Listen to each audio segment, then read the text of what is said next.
Soy Claudia Alves Serrano, tengo 13 años, estudio primero de la ESO en el Colegio Internacional de Levante y pertenezco a la falla Sants Patrons.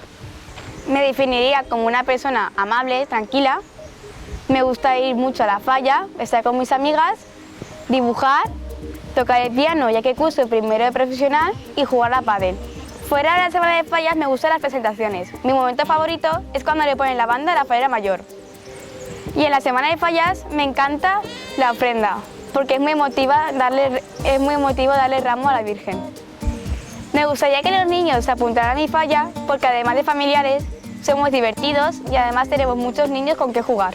Durante todo el año se hace un hinón, que cada año tiene un lema, y en la semana de fallas se planta, o sea, durante toda la semana, y el último día, por la noche, se quema.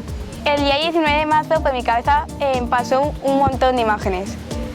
Como durante todo el año me pasaron imágenes como de los actos, de mi familia, de mis amigas, y una imagen que se me quedó en la cabeza fue mi abuelo vistiéndome, que en ese gran año no pudo estar conmigo y me hubiera gustado que hubiera estado conmigo.